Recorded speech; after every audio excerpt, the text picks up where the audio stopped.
Hello everyone, स्वागत है आप सभी का फिर से एक नई वीडियो के साथ। और आज की जो क्लास है हमारी वो ठीक है महावीर स्वामी भाग 4 है। भाग 3 इससे पहले आ चुके हैं महावीर स्वामी। ठीक है, जैन धर्म के भाग 3 पहले ऑलरेडी हम पढ़ चुके हैं। और इसके अंतर्गत बिना किसी देरी के चलते हैं अपने टॉपिक पे। ठीक है, जो जो चीज़ें हमने पढ़ ली हैं देखते हैं एक बार क्या क्या चीज़ें हम पढ़ चुके हैं। ठीक है, क्योंकि रिवाइज करना भी जरूरी होता है। देखिए, धार्मिक आंदोलन हमने पढ़े थे। धार्मिक आंदोलन में देखिए जैन धर्म, और जैन धर्म में मैंने भगवान आदिनाथ यानी ऋषभ देव, जैन धर्म के पहले जो तीर्थकर थे उनके बारे में मैंने बताया था। ठीक है, उसके बाद मैंने ऋषभ देव के विषय में, ऋषभ देव के जीवन परिचय के बारे में बताया था कि ऋषभ देव कौन, ठीक है, कौन थे। एक राजा थे। ठीक है, इनके पुत्र का नाम क्या था, इनके पुत्री का नाम क्या था, पत्नी का नाम क्या था, माता का नाम क्या था, पिता का नाम क्या था, इनके बारे में हम पिछली क्लासों में ही चर्चा कर चुके हैं। ठीक है, उसके बाद मैंने फिर पार्श्वनाथ के बारे में बताया था कि पार्श्वनाथ और पार्श्वनाथ के जीवन को लेकर के, जीवन परिचय को लेकर के इनके बारे में मैंने बताया था कि इनकी माता का नाम क्या था पार्श्वनाथ का, इनके पिता का नाम क्या था। ठीक है, कब इन्हें ज्ञान की प्राप्ति हुई थी और ज्ञान प्राप्ति किस स्थान पर हुई थी, और ज्ञान प्राप्ति के बाद इन्होंने संघ का निर्माण किया था। फिर बाद में जाकर के महावीर स्वामी संघ का निर्माण करते हैं। ठीक है, तो इसमें हमने संघ की बात करी थी। और देखिए आप देख भी रहे हैं पिक्चर, उनको पिक्चर दिख भी रही है। ये जो थे पार्श्वनाथ ही थे। उसके बाद फिर हमने जो नेक्स्ट टॉपिक करा था, जो इसमें मेन होता है, ठीक है, जो सबसे मेन जो आता है वो है इसमें, वो जो सबसे मेन जो पढ़ते हैं हम, वो पढ़ते हैं हम क्या, महावीर स्वामी को। क्योंकि देखिए जैन धर्म के वास्तविक संस्थापक भी माने जाते हैं महावीर स्वामी, और इनके विषय में हमने भी पढ़ा था। उसी समय इनके विषय में हमने बात करी थी, महावीर स्वामी। ठीक है, आप इनको एक बार देख लीजिए। देखिए महावीर स्वामी के विषय में मैंने बात करी थी। महावीर स्वामी, मैंने ये देखिए हम पे फोटो भी दिखाई थी अच्छे से कि ये महावीर स्वामी है, भगवान महावीर स्वामी। और इन्हें जैन धर्म का 24वां तीर्थकर भी मानते हैं, यानी वास्तविक संस्थापक मानते हैं। और जैन धर्म के 24वें तीर्थकर थे। इनके मैंने प्रतीक को लेकर के बात करी थी कि प्रतीक क्या है इनका। ठीक है, इनके प्रतीक को लेकर के बात करी थी कि जन्म का इनका प्रतीक क्या है। ठीक है, और जो जो चीजें बचेंगी हम क्लास बाय क्लास उस चीज को हम करते भी चल रहे हैं। ठीक है, देखिए आगे फिर हमने इनके शिष्यों के बारे में बात करी थी। महावीर स्वामी के शिष्य कौन कौन महावीर स्वामी के शिष्य थे। तो बिना किसी देरी के फिर से चलते हैं अपने टॉपिक पे। फिर मैंने देखिए चित्र भी बात करी थी इसकी लेकर के कि महावीर स्वामी का ये जो चित्र है, ठीक है, ये पूरा जीवन, इनकी पूरी गृहस्थ जीवन दिखाया गया है कि महावीर स्वामी, मैंने बताया था कि महावीर स्वामी, ठीक है, सन्यासी बनने से पहले गृहस्थ जीवन में थे और 30 वर्ष की अवस्था में अपने गृह त्यागते हैं। 30 वर्ष की अवस्था में गृह त्याग करके यति बनने के लिए निकल पड़ते हैं। ठीक है, चलिए तो आज बिना किसी देरी के शुरू करते हैं बौद्ध धर्म के त्रिरत्नों को लेकर के। ठीक है, त्रिरत्न क्रम से कौन कौन से त्रिरत्न थे। ठीक है, देखिए जैन धर्म में जो बातें कही गई थी, जैन धर्म में जो बताया गया था, जैन धर्म में बताया था कि जो संसार है वो दुख मूलक है। कैसा है, यानी संसार दुख मूलक है, और संसार दुख मूलक है। और इसमें इन्होंने बताया था कि संसार दुख मूलक है, और व्यक्ति को, जो एक व्यक्ति होता है, क्योंकि संसार में व्यक्ति जो होता है उसको, व्यक्ति को जरा यानी जरा और वृद्धावस्था और मृत्यु घेरे रहती है। यानी एक व्यक्ति अपने जीवन चक्र में पूरे मृत्यु और वृद्ध अवस्था से घिरा रहता है। और इन्होंने बताया था कि संसार, ठीक है, संसार वास्तविक नहीं है, लेकिन संसार में जो चीजें बनी हुई हैं वो किसी ना किसी कारण से बनी हुई है। ये इनका मानना था, जैन धर्मियों का मानना था। ये मानते थे कि संसार में जितनी भी वस्तुएं हैं, यानी संसार अवास्तविक है, लेकिन इसमें जो वस्तुएं हैं वो किसी ना किसी कारण से, किसी ना किसी उद्देश्य से बनी हुई हैं। ठीक है, लेकिन एक व्यक्ति जो होता है, व्यक्ति को तृष्णाएं घेरे रहती हैं। तृष्णाएं यानी जो आसपास की चीजें होती हैं, जिसकी इच्छाएं होती हैं, वो उसको चारों तरफ से घेरे रहती हैं, और यही उसका एक दुख का कारण भी होता है। यही देखिए बौद्ध धर्म में भी यही होता है, बौद्ध धर्म में भी यही चीजें बताई जाती हैं। वहां भी देखिए दोनों में ही त्रिरत्न की बात करी गई थी, दोनों में ही त्रिरत्न की बात करी गई थी। दोनों में ही देखिए यहाँ पर पंच महाव्रत की बात करी थी, वहां पर 10 शील की बात करी गई थी। पंच महाव्रत की बात करी थी जैन धर्म में, और बौद्ध धर्म की बात करें तो वहाँ 10 शील की बात करी गई थी। 10 शील कौन कौन से होते हैं, देखिए 5 तो यही होते हैं। उसके बाद देखिए उनमें आता है कि दोपहर के बाद भोजन नहीं करना चाहिए, ये नहीं करना चाहिए, वो नहीं करना चाहिए, आरामदायक बिस्तर पर नहीं सोना चाहिए, मदिरा का, ठीक है, पालन, मदिरा का सेवन नहीं करना चाहिए, ठीक है, आभूषणों का त्याग करना चाहिए। तो ये सब चीजें 10 शील थे महात्मा बुद्ध वाले उसमें। लेकिन इसमें देखिए त्रिरत्न आते हैं, पंच महाव्रत आते हैं। तो इन्होंने जो बताया था कि जो संसार है वो दुख मूलक है, ठीक है, और इस दुख के निवारण के लिए इन्होंने क्या करा था, इन्होंने बताया था कि इसके लिए त्रिरत्नों का इन्होंने वो दिया था। ठीक है, जैन धर्म के कुछ 3 रत्न थे। अब इन्होंने 3 रत्नों की बात करी थी। जैन धर्म में 3 रत्न जो सबसे ज्यादा पूछे भी जाते हैं एग्जाम में। अब 3 रत्न ये कौन कौन से थे, तो 3 रत्न में देखिए एक था ठीक है। त्रिरत्न में एक था सम्यक दर्शन, पहला था सम्यक दर्शन, सम्यक आचरण, ठीक है, सम्यक ज्ञान। तो जैन धर्म के तीन रत्न थे, सम्यक दर्शन, सम्यक ज्ञान और सम्यक आचरण, ठीक है। बारी बारी से एक को पढ़ेंगे। तो सम्यक दर्शन, सम्यक दर्शन, ठीक है, इनके निवारण के लिए इन्होंने बताया था कि सम्यक दर्शन। दूसरे की बात करी थी इन्होंने सम्यक ज्ञान, सम्यक ज्ञान, और जो तीसरा था इसमें सम्यक आचरण, सम्यक आचरण, ठीक है, सम्यक आचरण। तो बौद्ध धर्म जैन धर्म के त्रिरत्नों की हम बात करें तो जैन धर्म के जो त्रिरत्न है सम्यक दर्शन, सम्यक ज्ञान और सम्यक आचरण। अब देखिए सम्यक आचरण, सम्यक ज्ञान और सम्यक दर्शन इनकी बात करी थी। तो इसमें देखिए है क्या, इसके अंतर्गत जो इन्होंने बताया था कि सम्यक आचरण, तो सम्यक दर्शन की बात करें तो सत में विश्वास ही सम्यक दर्शन कहलाता है। क्या कहलाता है? सत में विश्वास ही, सत, ठीक है, सत में विश्वास ही, ठीक है, सत में विश्वास ही क्या कहलाता है? सम्यक दर्शन कहलाता है। यदि व्यक्ति अपने सत्य को पहचान ले, सत्य में विश्वास करने लग जाए, तो यही क्या कहलाता है? सम्यक दर्शन कहलाता है। ठीक है, आगे इन्होंने बताया था सम्यक ज्ञान। ठीक है, सम्यक ज्ञान की बात करी थी कि मनुष्य का वास्तविक ज्ञान ही सम्यक ज्ञान होता है। क्या होता है? मनुष्य का वास्तविक ज्ञान ही क्या होता है? वास्तविक ज्ञान, ठीक है, मनुष्य का वास्तविक ज्ञान ही क्या कहलाता है? सम्यक ज्ञान कहलाता है। सम्यक आचरण की बात करें तो मनुष्य, ठीक है, सम्यक आचरण की इन्होंने बात करी थी, सम्यक आचरण। और सम्यक आचरण में इन्होंने बताया था कि देखिए सांसारिक विषयों, जितने भी सांसारिक विषय हैं, ठीक है, सांसारिक विषयों से उत्पन्न सुख दुख के प्रति संभाव, ठीक है, यानी जितने भी सांसारिक विषय हैं उनके प्रति या उनके द्वारा उनसे उत्पन्न जितने भी सुख दुख होते हैं उसके प्रति संभाव ही क्या कहलाता है? सम्यक आचरण कहलाता है। और जैन धर्म में सबसे ज्यादा तो बल दिया गया था वो सम्यक आचरण पे ही बल दिया गया था। ठीक है, जगह पूछा जाए, क्वेश्चन ये आ जाए कि जो त्रिरत्न थे, जैन धर्म के जो त्रिरत्न थे, उनमें सबसे ज्यादा बल जो दिया गया था वो किस पर दिया गया था? तो इसमें सबसे ज्यादा बल दिया गया था सम्यक आचरण पर बल दिया गया था। यानी सांसारिक विषयों से उत्पन्न सुख दुख के प्रति संभाव, ठीक है, याद रखना। तो सांसारिक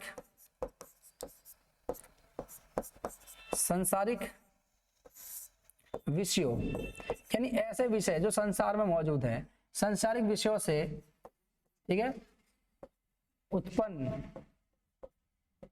ठीक है, सुख दुख के प्रति संभाव, ठीक है, सम्यक आचरण कहलाता है। यानी संसार में जितने भी विषय हैं, अगर उन विषयों से संबंधित कोई सुख उत्पन्न होता है, दुख उत्पन्न होता है, तो इसके प्रति ही संभाव क्या कहलाता है? सम्यक आचरण कहलाता है। ठीक है, और सबसे ज्यादा तो बल दिया गया था, ठीक है, जैन धर्म में सबसे ज्यादा बल सम्यक आचरण पे दिया गया था, याद रखना, सबसे अधिक बल। ठीक है, जैन धर्म में सबसे अधिक बल, ठीक है, जैन धर्म में सबसे अधिक बल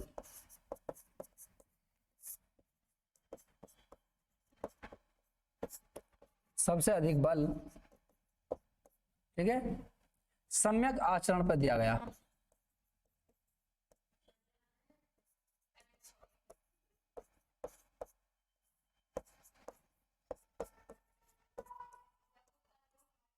ठीक है, यानी जैन धर्म में सबसे अधिक बल जो दिया गया था वो सम्यक आचरण पे दिया गया था, इस पे सबसे ज्यादा बल दिया गया था जैन धर्म में।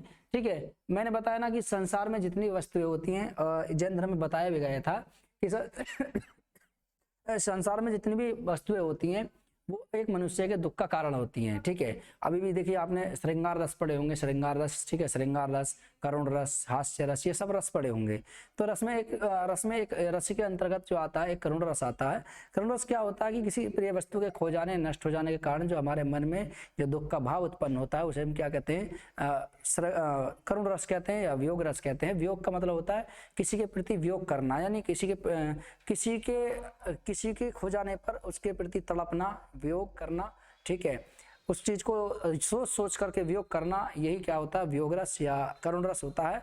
ठीक है, तो ऐसे में इसमें क्या था, इन्होंने कहा था कि संसार में जितने विषय होते हैं, चाहे वो सुख हो, ठीक है, सॉरी, संसार में जितने विषय हैं, कोई वस्तु हो, कुछ भी हो, उनसे, यानी मान लीजिए किसी वस्तु, अगर मान लीजिए कोई पा जाए, जैसे आप सोने से रख लीजिए, आप सोने को पा जाए, तो एक आपने कहा वो सुना होगा कि कनक कनकते सोगनी मादकता अधिकाय, ठीक है, वा पाए बोराए जग वो खाए बोराए, यानी एक सोना कनक कनक कनक, ठीक है, कनक कनकते सोगुनी, यानी कनक का अर्थ क्या होता है, कनक का अर्थ धतूरा भी होता है, कनक का अर्थ सोना भी होता है, कनक का अर्थ गेहूं भी होता है, यानी सोने से यहाँ पे लिया गया था।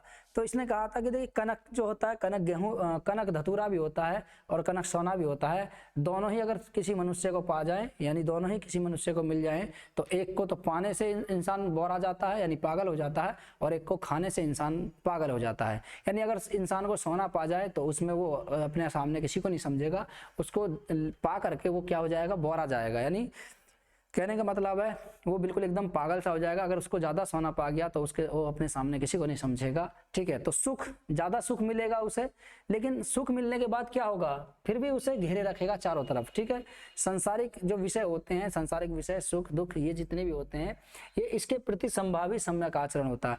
अब उन्होंने कहा, देखिए इसमें क्या है, मैंने अभी जो एग्जाम्पल दे रहा था उसी पे चलता हूँ, उसे पूरा कर देता हूँ थोड़ा सा।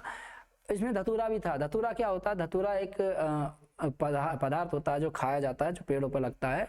इससे क्या होता है, इसको इंसान खाने से भी पागल हो जाता है। तो उन्होंने एग्जाम्पल था वो, ठीक है, अलंकार का एग्जाम्पल था, कनक कनकते सोगुनी, यानी एक को खाने से एक को पाने से, यानी दोनों ही चीज अगर किसी इंसान को मिल जाए तो इंसान दोनों से ही पागल हो जाता है। ठीक है, कनक का अर्थ गेहूं भी होता है, समानार्थी शब्द में कभी कभी आ जाता है कि बताइए इनका अर्थ क्या होता है। तो कनक मीन्स गेहूं भी होता है, कनक मीन्स धतूरा भी होता है, कनक मीन्स सोना भी होता है। ठीक है, चलिए, तो ये थे इसके जैन धर्म के त्रिरत्न, सम्यक दर्शन, सम्यक ज्ञान और सम्यक आचरण। जैन धर्म में यानी संसार दुख मूलक बताया गया था, और इन्होंने बताया था कि दुख से दूर होने के लिए इन सम्यक आप 3 रत्नों का पालन कर सकते हैं। ठीक है, उसके बाद नेक्स्ट आते हैं पंच महाव्रत पे। ठीक है, पंच महाव्रत, देखिए मैंने बताया था पंच महाव्रत या शिक्षाएं भी कहते हैं इन्हें। ठीक है, जैन धर्म की 5 प्रमुख शिक्षाएं या पंच महाव्रत की बात करें। ठीक है, शिक्षा बात अभी आएंगे, आगे देखेंगे, आप देखेंगे पंच ज्ञान भी देखेंगे अभी आप। ठीक है, लेकिन यहाँ पे क्या है, पंच महाव्रत की हम बात कर रहे हैं, जैन धर्म के 5 महाव्रत। तो पंच महाव्रत कौन कौन से थे, देखिए मैंने बताया भी था इसमें पंच महाव्रत में। ठीक है, 4 तो आप देखेंगे वही हैं जो 4 हम पहले से पढ़ते आए हैं पंच महाव्रत में। 4 तो वही हैं जो किसने दिए थे, किसके द्वारा दिए गए थे, जो दिए गए थे पंच महाव्रत में 4। ठीक है, पार्श्वनाथ के द्वारा। ठीक है, पंच महाव्रत जो पार्श्वनाथ के द्वारा दिए गए थे पंच महाव्रत में, तो पहला आता है इसमें अहिंसा। ठीक है, अहिंसा। ठीक है, अहिंसा। दूसरा आता है सत्य। ठीक है, तीसरा आता है असत्य। चौथा आता है अपरिग्रह, और 5वां आता है ब्रह्मचर्य, जो महावीर स्वामी द्वारा जोड़ा गया था। ठीक है, ये मैंने बताया भी था पिछली क्लास में। ठीक है, और देखिए हम ये क्लास जो आपको मिल जाएंगी, इससे पिछले वाली आपको ये क्लास ना देखी होंगी, तो वहां पर देखिए क्लास में आपने उसमें लिखा हुआ है पार्ट 1, पार्ट 2, पार्ट 3, ऐसे पार्ट 1 के हिसाब से हमने ये क्लास कर रखी है। तो आप वहां जाकर के, अगर जिसने पिछली क्लास ना की हो तो आप पिछली क्लासों को ज्वाइन कर सकते हैं। ठीक है, पूरी तरीके से आपको सब चीज़ें समझ में आ जाएंगी। ठीक है, आप जो हिस्ट्री अपने आप में एक बहुत डरावना विषय माना जाता है, देखिए डरावना विषय कहीं नहीं होता है। आप इसको जब पढ़ने लगोगे तो आपको इसमें इंटरेस्ट आने लग जाएगा, यानी कंटिन्यू आप बने रहिए, हमारे साथ जुड़े रहिए। ठीक है, आपको क्या है कि ये चीज़ें बहुत सिंपल लगने लगेंगी, आप समझेंगे कि हाँ, जो चीज़ें हम छोड़ चुके थे उन्हें अगर हम पढ़ रहे हैं तो हमारी चीज़ें और ज़्यादा आसान हो जाती हैं। ठीक है, जैसे हिस्ट्री अपने आप में बहुत बड़ा विषय है, क्योंकि इसमें डेट बहुत आती है, डेट याद करना बहुत ज़रूरी होता भी है। ठीक है, आप डेट बाय डेट अगर किसी चीज़ को याद करोगे तो आपकी चीज़ें और ज़्यादा बेहतर समझ में आ जाएंगी। जैसे शुरुआत में क्या हुआ था, कहाँ से कहाँ तक, आप बांट के पढ़िए, उस चीज़ को बांट के पढ़िए। जैसे जब मैंने इतिहास पढ़ाया था, तो इतिहास में पढ़ा रहा हूँ, देखिए अभी भी इतिहास ही चल रहा है, ये इतिहास के अंदर अभी प्राचीन इतिहास चल रहा है, और शायद हमारी 28वीं क्लास है आज। ठीक है, 27 क्लास इससे पहले ऑलरेडी आ चुकी हैं। ज़्यादा क्लास होती नहीं है, 30-30, 20-20 मिनट की क्लास होती है, तो इसलिए ज़्यादा लंबी खींच रही है, वरना 1-1 घंटे की पूरी क्लास 1 घंटे में लेक्चर खत्म हो जाता है। ठीक है, तो लेकिन कुछ टॉपिक ऐसे होते हैं जो ज़्यादा लंबे भी होते हैं, ज़्यादा बड़े होते हैं, तो उनको थोड़ा डिटेल में बताना भी जरूरी होता है, क्योंकि उससे क्वेश्चन ना छूटे। क्योंकि देखिए जैन धर्म, बौद्ध धर्म, ठीक है, और उसके बाद चंद्रगुप्त मौर्य, मौर्य वंश, ये कुछ टॉपिक ऐसे हैं जहां से क्वेश्चन पूछे ही जाते हैं, हर एक एग्जाम में इनसे क्वेश्चन आता ही आता है। तो इसमें से कोई, देखिए क्या होता है, सिलेक्शन एक नंबर जो है सिलेक्शन को रोक भी सकता है, ठीक है। तो याद रखना एक एक नंबर भी बहुत इंपॉर्टेंट होता है, उसमें आप उसको बेहतर तरीके से पढ़िए, ठीक है। चलिए, तो इसमें क्या है, कुछ चीज़ें ऐसी हैं जो हम चीज डिटेल में ही चलती हैं वो, और पार्ट 1 पार्ट 2 के, ठीक है, इस तरीके से हमारी इसमें सीरीज है पूरी। ये 28वीं क्लास है, इससे पहले 27 क्लास भी आ जाती हैं। मैं बता रहा था हिस्ट्री को आप पढ़िए डिवाइड करके, ठीक है। जैसे प्राचीन इतिहास के अंतर्गत कौन कौन से टॉपिक हैं उनको पढ़ना। मैंने जो फर्स्ट क्लास को कराई थी, सामान्य परिचय, इतिहास एक सामान्य परिचय, भारतीय इतिहास एक सामान्य परिचय, मैंने उसमें बताया भी था, ठीक है। आप जाकर के वो क्लास देख सकते हैं, वहाँ आपको काफ़ी चीज़ें क्लियर हो जाएंगी, ठीक है। और जब हमारा प्राचीन पूरा खत्म हो जाएगा तो एक दिन इसका पूरा एक दिन, ठीक है, 6 घंटे की पूरी क्लास करवा दी जाएगी कंप्लीट, 5 या 6 घंटे की, जिससे कि आपको पूरा प्राचीन एक ही वीडियो में अच्छी तरीके से समझ में आ जाए, ठीक है। चलिए, तो ये पंच महाविरत हैं, इसके पंच महाविरत, और पंच महाविरत में देखिए अहिंसा, सत्य, असत्य, अपरिग्रह, ब्रह्मचर्य, ठीक है। ये 5 महाविरत थे जैन धर्म के, 5 महाविरत। और इनके अंतर्गत देखिए क्या है, इसमें कहा गया था अहिंसा में, देखिए अहिंसा की बात करें तो अहिंसा के अंतर्गत जो कहा गया था, अहिंसा में कहा गया था कि मन वचन, ठीक है, मन वचन कर्म से असंगत व्यवहार ही क्या कहलाता है, अहिंसा कहलाता है, ठीक है। यानी मन वचन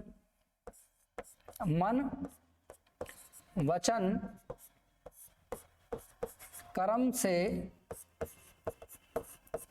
से असंगत व्यवहार क्या कहलाता है, अहिंसा कहलाता है। यानी किसी के प्रति अगर हम मन वचन कर्म से असंगत व्यवहार रखें तो यही हमारी हिंसा होती है। अगर हम इसको त्याग दें तो क्या हो जाएगा, वही अहिंसा कहलाएगा। यानी किसी के प्रति अहिंसा न रखना। ये किसने कहा था, पार्श्वनाथ के द्वारा दिया गया था ये, ठीक है। उसके बाद सत्य, ठीक है, हमें सदा सत्य बोलना चाहिए, यानी हमें सत्य का पालन करना चाहिए कि, ठीक है, कभी भी हमें झूठ नहीं बोलना चाहिए, हमें सदा सत्य मधुर बोलना चाहिए, ठीक है, हमेशा सदा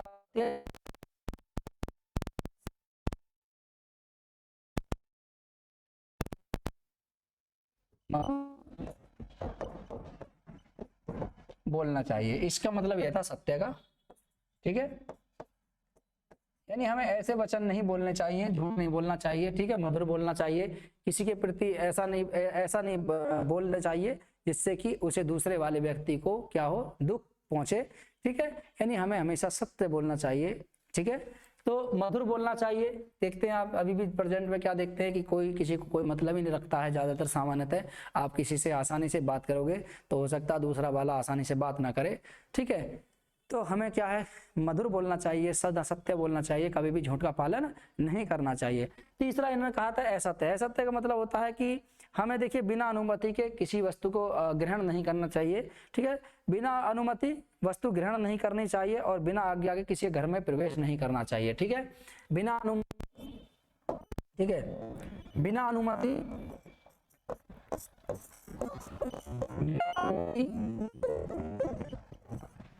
ठीक है, बिना अनुमति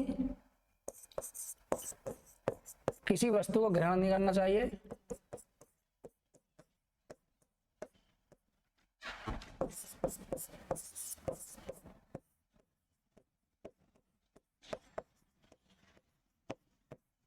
ठीक है, ग्रहण नहीं करना चाहिए और बिना आज्ञा के किसी घर में प्रवेश नहीं करना चाहिए। देखिए आप सामान्यतः इसका आप एग्जाम्पल के तौर पे इसको ऐसे समझ सकते हैं, जैसे मान लीजिए मैंने पिछले क्लास में मैंने एग्जाम्पल दिया था कि वहाँ पे मान लीजिए जैसे शादी वगैरह होती है या किसी, ठीक है, शादी में होती है, तो शादी में सामान्यतः क्या होता है कि कुछ लोग ऐसे होते हैं, कम से कम देखिए 100 में से कम 10 लोग ऐसे होते हैं जो बिना किसी के इन्विटेशन के पहुँच जाते हैं, कहीं भी चले जाते हैं और चले भी आते हैं, खाना भी खाते हैं, खाना खाकर चले भी आ जाते हैं, ठीक है। बहुत सी चीज़ों में होता है कॉमन सी, कोई ध्यान भी नहीं देता है। तो आप यहाँ से एग्जांपल से समझ लीजिए कि आप देखिए एग्जांपल के तौर पे ये, ठीक है, और इसको थोड़ा उसमें ना लें, मैं याद करने के तरीके से बता रहा हूँ मैं ऐसे। तो असत्य का मतलब होता है कि बिना अनुमति किसी वस्तु को ग्रहण नहीं करना चाहिए। यानी आप जैसे शादी में जाते हैं तो उसके पहले आप जाने से पहले, ठीक है, मतलब वहाँ जाने के बाद आप पहले वहाँ से अनुमति लीजिए कि क्या मैं खाना खा सकता हूँ, क्या मैं प्लेट ले सकता हूँ। ये कह रहा है कि किसी वस्तु को ग्रहण नहीं करना चाहिए बिना अनुमति के।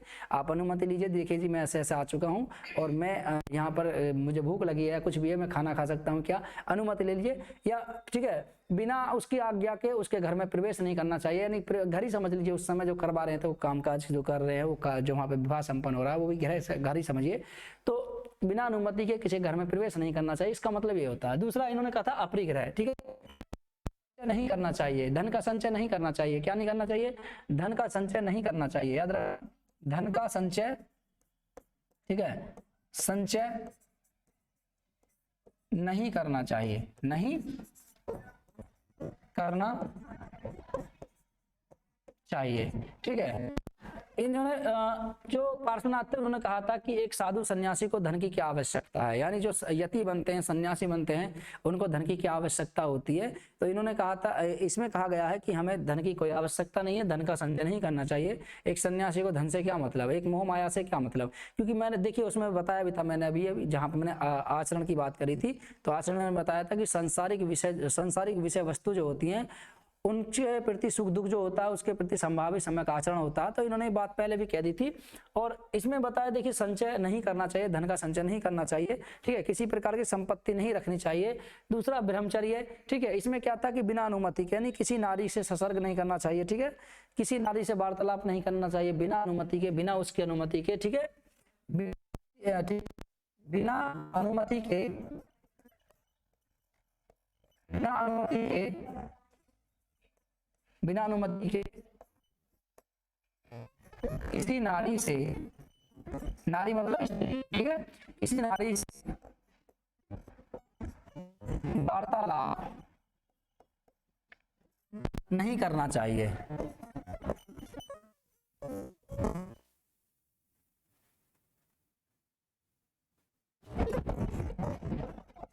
ठीक है, बिना अनुमति के किसी नारी से वार्तालाप नहीं करना चाहिए। इसका मतलब ये होता है, यानी ब्रह्मचर्य का मतलब होता है कि बिना अनुमति के किसी नारी से हमें वार्तालाप नहीं करना चाहिए, उसका ध्यान नहीं लगाना चाहिए, यानी कि हम सोच भी नहीं उसकी बिना अनुमति के उसके बारे में हम सोच भी नहीं सकते, ये कहा गया ब्रह्मचर्य में, ठीक है। उसे देखना भी नहीं चाहिए बिना अनुमति के, उसकी बिना अनुमति के उसे देखना नहीं चाहिए, ठीक है। उसे ससर्ग का ध्यान भी नहीं करना चाहिए, यानी ये ना सोचें कि वो स्त्री क्या है, कैसे है, क्या है, ठीक है। उसके बारे में क्या होता है कि आज की थिंकिंग हमारी ऐसी हो चुकी है कि कोई अगर मान लीजिए कोई महिला, कोई स्त्री, कोई लड़की जा रही है तो उसके बारे में सोचने लगते हैं, ठीक है। तो ये इसका मतलब ये आप इस तरीके से समझ सकते हो एग्जाम्पल के तौर पर कि इसमें कहा गया कि बिना अनुमति किसी नारी से वार्तालाप। हम क्या करते हैं कि हम जैसे मान लीजिए कहीं जा रहे, कोई जाता है, उससे पूछने लगते हैं कि कहाँ जा रहे हो, क्या है, ठीक है। अनजान व्यक्ति तो उससे थोड़ा हेजिटेशन सी होती है, लेकिन जो परिचित भी होते हैं, जैसे मान लीजिए गांव पड़ोस में होता है, शहर मोहल्ले में होते हैं, तो उसमें क्या होता है, कोई परिचित होते हैं तो उससे क्या होता है, हम बिना बात के पूछने लगते हैं कि कहाँ जा रहे हो जी, क्या कर रहे हो।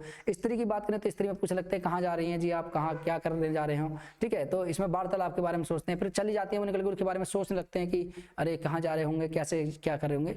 तो इससे पहले इन्होंने कहा था कि ब्रह्मचर्य का मतलब ये होता है कि आप अगर उससे बात करना चाह रहे हो तो उससे पहले आप उस स्त्री से अनुमति ले लीजिए, या उसके बारे में अगर सोच भी रहे हो तब भी आप उससे पहले, सोचने से पहले भी आप उस स्त्री से अनुमति लीजिए। अगर उसने अनुमति दे दी तो आप उससे बात कीजिए, उसके बारे में सोचिए, वरना ठीक है मत सोचिए। इसका मतलब ये था कि इसमें बिना अनुमति के आप किसी स्त्री से बात नहीं कर सकते हो, उसको देख नहीं सकते हो, उससे संसर्ग नहीं कर सकते हो, ठीक है। चलिए, तो ये थे 5 महाव्रत, ठीक है। इसमें पंच अणुव्रत भी थे, देखिए पंच अणुव्रत, ये जो पंच महाव्रत थे इन्हीं को पंच अणुव्रत कहा गया था। लेकिन देखिए ये सभी के लिए नहीं थे, जो पंच महाव्रत थे सभी के लिए नहीं थे, ये केवल और केवल जैन भिक्षुओं के लिए थे, जो ठीक है, जो केवलिन थे, जो इसमें जो तीर्थ करते, केवल उन्हीं के लिए ही पंच महाव्रतों का पालन था। अणुव्रत ये उन व्यक्तियों के लिए थे, अणुव्रत की बात करें पंच अणुव्रत, पंच महाव्रत ही पंच अणुव्रत कहलाते हैं। सबसे पहले तो ये चीजें याद रख लेना, ठीक है। पंच महाव्रत ही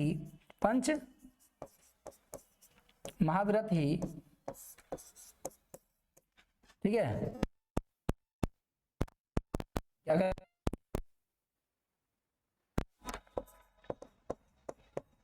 अणुव्रत कहलाते हैं,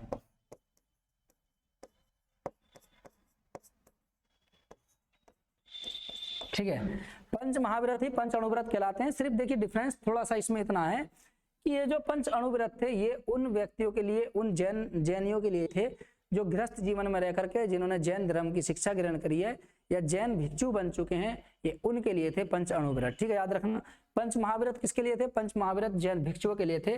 लेकिन जिन्होंने गृहस्थ जीवन में जो गृहस्थ जीवन में नहीं आए हैं, जो केवल और केवल जैन भिक्षु हैं, जिन्हें गृहस्थ जीवन से कोई मतलब ही नहीं, पंच महाव्रत उनके लिए थे, पंच अणुव्रत उनके लिए थे। ठीक है, ये वाले जो पंच अणुव्रत थे ये केवल उनके लिए थे जो गृहस्थ जीवन में रह करके जैन भिक्षुओं का पालन कर रहे हैं, जैन शिक्षाओं का पालन कर रहे हैं, यानी जैनी भिक्षुओं का जीवन व्यतीत कर रहे हैं गृहस्थ जीवन में रह करके, ये केवल पंच अणुव्रत उनके लिए थे। ठीक है, तो पंच अणुव्रत पंच महाव्रत हो गए। ठीक है, निश्चित ही आपको इसमें कोई डाउट नहीं रहा होगा, सबका मैंने मतलब बता दिया क्या मतलब होता है इसमें। ठीक है, कभी कभी ये भी पूछ लेता, देखिए इस तरीके से भी पूछ लेगा कि बताइए मन वचन कर्म से असंगत व्यवहार किसके अंतर्गत आता, तो वहां पर 4 ऑप्शन दे देता है कि अहिंसा, सत्य, असत्य, अपरिग्रह, 4 ऑप्शन दे दिए, इनमें से किसके अंतर्गत ये बातें कही गई हैं। देखिए मैंने बताया था, हर बार मैं यही बातें बोलता हूँ कि इसमें क्या है, क्वेश्चनों का कोई तरीका नहीं है, कुछ पता नहीं होता कहाँ से अब कैसे क्वेश्चन बन जाएं।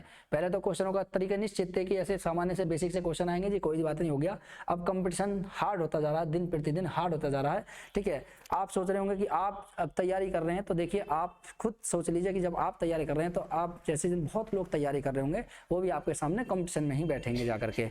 ठीक है, तो आप ठीक है इसमें थोड़ा अच्छे से पढ़िए, ध्यान लगाइए थोड़ा सा और। ठीक है, और चीज़ों को ना छोड़ें। ठीक है, और कंटिन्यू इस चीज़ को देखते रहें। ठीक है, चलिए, तो ये जो पंच महाव्रत थे, पंच अणुव्रत, यही पंच अणुव्रत थे। बस फर्क इसमें सिर्फ इतना था कि ये गृहस्थ जीवन, ठीक है, गृहस्थ जीवन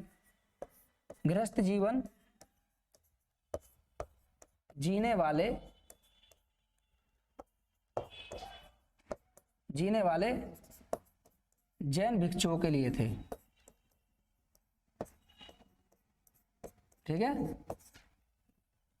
ये गृहस्थ जीवन जीने वाले जैन भिक्षुओं के लिए थे पंच अणुव्रत। ठीक है, चलिए नेक्स्ट आगे बात करें। नेक्स्ट था, देखिए इसमें 4 शिक्षा व्रत थे। ठीक है, 4 शिक्षा व्रत की बात करी थी।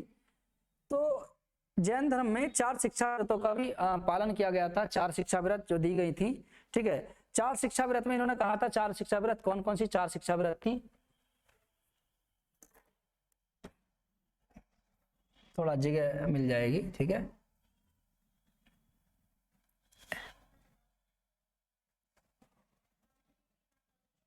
ठीक है, 4 शिक्षा व्रत जैन धर्म में 4 शिक्षा व्रत थी, थोड़ी सी जगह मिल जाएगी इसलिए मैंने थोड़ा ये बड़ा कर दिया है। ठीक है, तो जैन धर्म में 4 शिक्षा व्रतों का भी पालन के लिए बताया गया था, 4 शिक्षा व्रत। और देखिए 3 अणुव्रत की भी बात करी गई थी इसमें, जैन धर्म में 3 अणुव्रत की बात करी गई थी। इसमें कहा गया था कि देखिए प्रत्येक गृहस्थ वो होते हैं। ठीक है, प्रत्येक गृहस्थ में जीवन जीने वाले व्यक्ति को अपनी सीमा निर्धारित कर लेनी चाहिए। दूसरा इन्होंने कहा था कि इसमें कि जो अपने खाने की जितनी भी समयावधि है उसको निश्चित कर लेना चाहिए। ठीक है, क्या करना है क्या नहीं करना चाहिए इसको भी निश्चित कर लेना चाहिए। तो ये अणुव्रत की बात करी गई थी उसमें। ठीक है, इसके अलावा 4 शिक्षा व्रतों की बात करी गई थी। 4 शिक्षा व्रत कौन कौन से 4 शिक्षा व्रत थे, इनके विषय में अगर हम बात करें 4 शिक्षा व्रतों के विषय में, तो इन्होंने पहला बताया था देशवृत्ति। क्या था? देशवृत्ति। नंबर फर्स्ट की बात करी थी इन्होंने, देशवृत्ति। ठीक है, देशवृत्ति। ठीक है, देशवृत्ति। ठीक है, देशवृत्ति। दूसरा इन्होंने बताया था, देशवृत्ति के बाद दूसरा बताया था इन्होंने साम्यक व्रत। साम्यक व्रत, साम्यक व्रत। ठीक है, प्रदोपवास।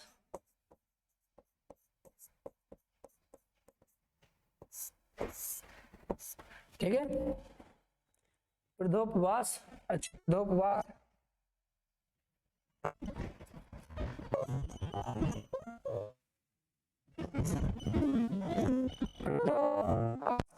और देखिए चौथा जो इन्होंने बताया था इन्होंने वेश्यावृत्ति। चौथा बताया था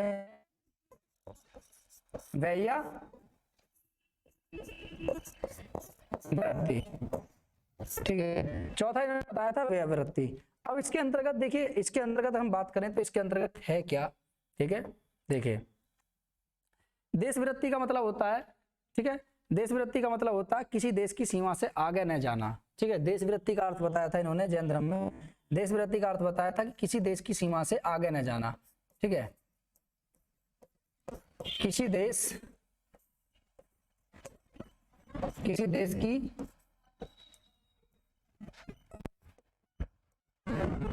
सीमा से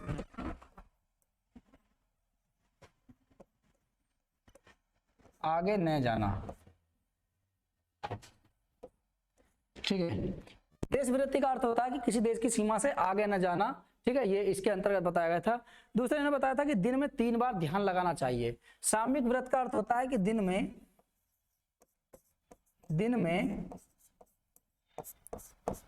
3 बार ध्यान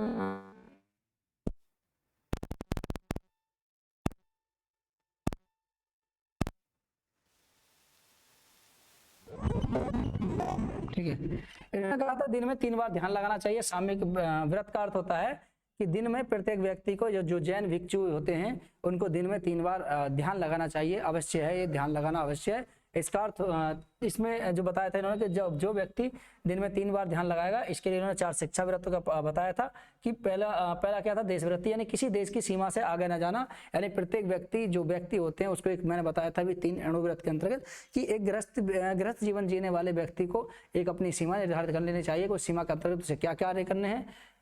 वहीं जाकर के इन्होंने फिर 4 शिक्षाएं बताई थी। 4 शिक्षाओं में इन्होंने बताया था कि देशवृत्ति के कोई व्यक्ति किसी देश की सीमा से आगे न जाए, यानी जिस देश में रह रहा है उस देश तक ये सीमित रहे, इस देश के आगे जितनी भी सीमा है उसको उसमें प्रवेश ना करे। दूसरा इन्होंने बताया था कि सामयिक व्रत यानी व्यक्ति को दिन में 3 बार कम से कम ध्यान लगाना अवश्य है, यानी प्रत्येक व्यक्ति कम से कम दिन में 3 बार ध्यान जरूर लगाए।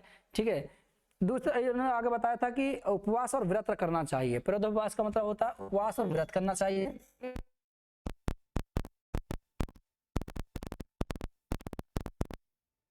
करना चाहिए यानी प्रत्येक व्यक्ति को उपवास रखना चाहिए, व्रत करना चाहिए।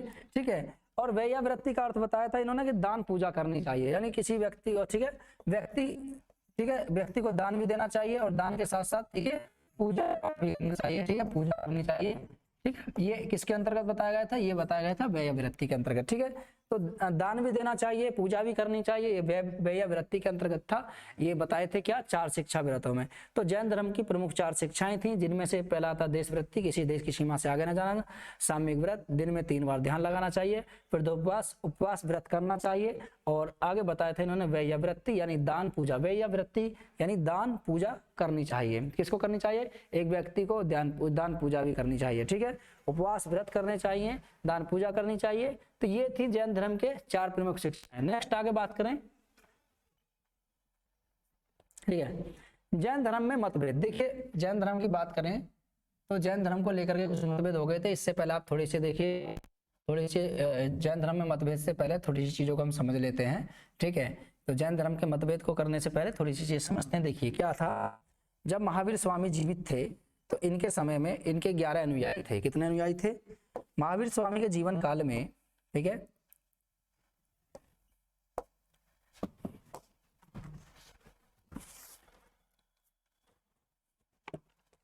एक मिनट बस थोड़ा सा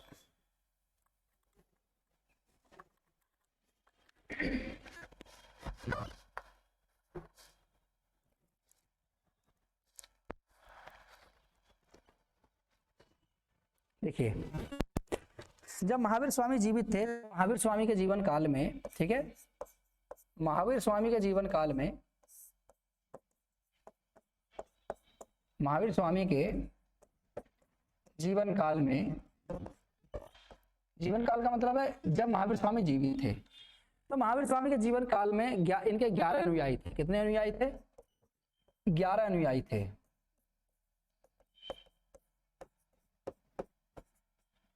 ठीक है, कितने अनुयायी थे, 11 अनुयायी थे।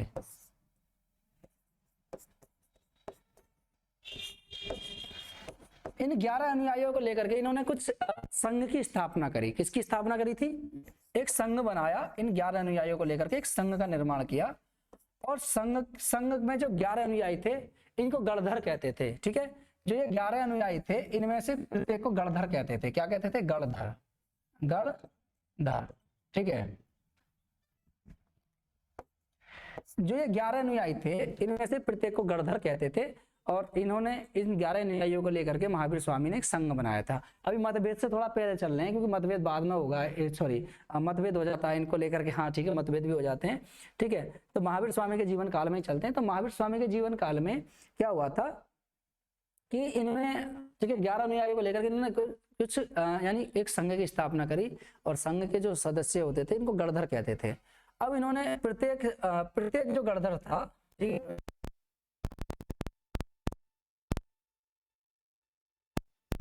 एक समूह दिया, अध्यक्ष बनाया था, ठीक है। क्या बनाया था? अध्यक्ष बनाया था। महावीर स्वामी ने इनको समूह में बांटा, यानी 11 समूह में बांट दिया था और इन 11 समूहों का इन्होंने प्रत्येक को एक को अध्यक्ष बना दिया उन्हीं समूह का। यानी 11 जो गणधर थे इनके बारे में जो हमें जानकारी मिलती है, इन 11 गणधरों के बारे में जो जानकारी मिलती है, इनके नामों का जो उल्लेख मिलता है, ठीक है, नामों के उल्लेख की बात करें तो नामों का उल्लेख मिलता है, एक जैन ग्रंथ है, ठीक है, याद रखना है कल्पसूत्र, ठीक है। तो जैन ग्रंथ कल्पसूत्र, ठीक है, जैन ग्रंथ कल्पसूत्र में इनके नामों का उल्लेख मिलता है। देखिए कभी पूछा, याद रखना कि 11 गणधर सामान्यतः से पूछा नहीं जाता है। सामान्यतः जैसे जो एग्जाम होते हैं, जैसे स्टेट लेवल के एग्जाम होते हैं, तो सामान्यतः उनमें ज्यादातर क्वेश्चन पूछे जाते हैं।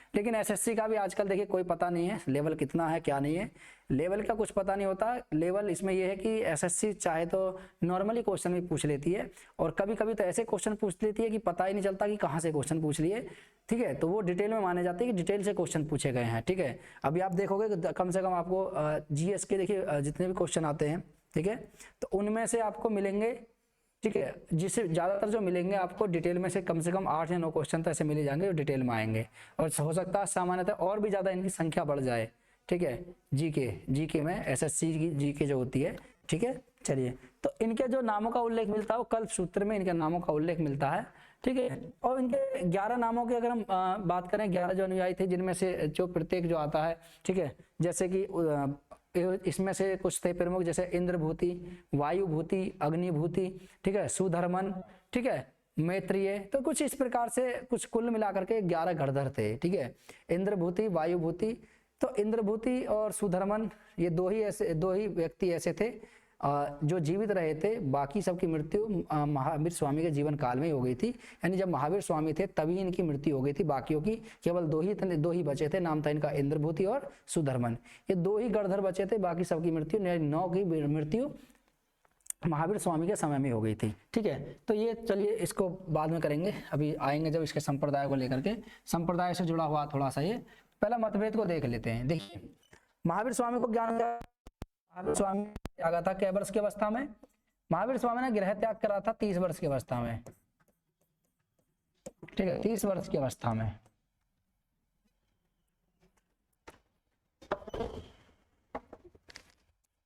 ठीक है, चलिए महावीर स्वामी ने 30 वर्ष की अवस्था में गृह त्याग दिया था, ठीक है। चलिए इस टॉपिक को नेक्स्ट क्लास में कराएंगे, आज यहीं पे छोड़ देते हैं। महावीर स्वामी ने 30 वर्ष की अवस्था में गृह त्यागा था, ठीक है। चलिए इसको टॉपिक को नेक्स्ट क्लास में कराएंगे। तो उम्मीद करते हैं आपको ये वीडियो अच्छी लगी होगी। और अभी फिलहाल ये हमारी वीडियो प्राइमर पे ही रखती हैं और जल्दी हाल ही में इसको हम देखिए लाइव भी करेंगे, लाइव जिसमें से आपको एक प्रैक्टिस सेट रोजाना हर एक सब्जेक्ट का प्रैक्टिस है, जिससे कि आपकी तैयारी और ज़्यादा बेहतर हो सके। और जल्दी ही करंट अफेयर भी हम शुरू करने वाले हैं, करंट अफेयर, ठीक है। और डेट बाय डेट आपको चीज़ें याद भी रहेंगी, करंट अफेयर से आपको रूबरू भी कराएंगे, बिल्कुल एकदम बाकायदा अच्छी तरीके से एनालाइज किया जाएगा उन करंट अफेयर का, कुछ न्यूज़ एनालिसिस की जाएंगी तुम्हारे लिए, ठीक है। तो आप हमारे साथ जुड़े रहिए, बने रहिए और अपनी बेहतर तैयारी को और अच्छे से बनाइए, ठीक है। और आप थोड़ा तैयारी इस प्रकार से कीजिए। देखिए माँ बाप थोड़ा भरोसा करते हैं आप पे, भरोसा करते हैं, उनके भरोसों को ना तोड़ें आप, ठीक है। निश्चित ही आप देखिए अगर 6 महीने आप कंटिन्यू लग जाते हैं किसी भी चीज़ को लेकर के, ठीक है, देखिए एक आदत को छोड़ने में 21 दिन लगते हैं, पता ना, 21 दिन, और आदत की अपनाने में उसको 1 दिन लगता है, बस 21 दिन आदत को लगते हैं। वो महात्मा गांधी वाला एग्जाम्पल, महात्मा गांधी जी ने जो एग्जाम्पल दिया था गुड़ वाला बच्चे वाला, वो नेक्स्ट क्लास में बताएंगे। चलिए वो आप आज इतना ही रहने देते हैं, मिलते हैं नेक्स्ट वीडियो में, तब तक के लिए जय हिंद और हमारे साथ बने रहिए। वीडियो अच्छी लगे तो इसको लाइक कर देना। चलिए।